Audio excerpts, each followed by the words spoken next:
Big boss అగ్ని పరీక్ష season 2 ప్రస్తుతం సోషల్ మీడియాలో హాట్ టాపిక్ గా మారింది. ఈ షో నుంచి ఎలిమినేట్ అయిన కంటెస్టెంట్లు బయటకు వచ్చి చేస్తున్న కామెంట్స్ ఇప్పుడు మరింత ఆసక్తిని పెంచుతున్నాయి. ఇప్పటికే ఉప్పల్ బాలు, జడ్జిలు నవదీప్, బిందు మాధవి తనను అవమానించారంటూ సంచలన వ్యాఖ్యలు చేశారు. తాజాగా మరో కంటెస్టెంట్ బేబ్ జాన్ కూడా అగ్ని పరీక్షతో పాటు తన వ్యక్తిగత జీవితంపై షాకింగ్ విషయాలు వెల్లడించింది. ఓ ఇంటర్వ్యూలో మాట్లాడిన బేబ్ జాన్ తన బ్రేకప్ గురించి ఎమోషనల్ అయితే, ఒక బంధం ముగిసిన సమయంలో జీవితంపై పూర్తిగా ఆశ కోల్పోయానని, ఆ సమయంలో ఆత్మహత్య ఆలోచనలు కూడా వచ్చాయని చెప్పింది. కుటుంబం కోసమే బతకానని, కానీ ఆ దశను దాటిన తర్వాత సింగిల్గా ఉండడం ద్వారా తనను తాను కొత్తగా తెలుసుకున్నానని తెలిపింది.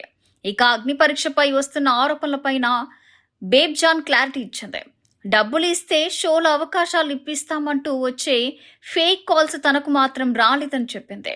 అంతేకాదు, ఈ షో జెన్యూన్ గానే జరుగుతుందని స్పష్టం చేసింది. జడ్జిలు కొందరికి టైం ఇవ్వకుండా పంపిస్తున్నారన్న ఆరోపణలపై కూడా బేబ్ జాన్ స్పందించింది. జడ్జిలకు ఒక ప్రత్యేకమైన వైబ్ ఉంటుందని, ఆ వైబ్ మ్యాచ్ అయితేనే ఎక్కువ సమయం ఇస్తారని చెప్పింది. అలాగే ఇందులో ఫేవరిజం ఏమి లేదని, జడ్జిలకు ఎవరు నచ్చితే వారిని సెలెక్ట్ చేస్తారని తన అభిప్రాయాన్ని వెల్లడించింది. మరి బేబ్ జాన్ చెప్పిన ఈ మాటలు అగ్ని పరీక్షపై వస్తున్న వివాదాలకు ఎంతవరకు చెక్ పెడతాయో చూడాలి. అసలు షోలో ఏం జరుగుతుంది, ఎలిమినేట్ అయిన కంటెస్టెంట్ల ఆరోపణల నిజమెంత అనేది ఇప్పుడు ఆసక్తికరంగా మారింది.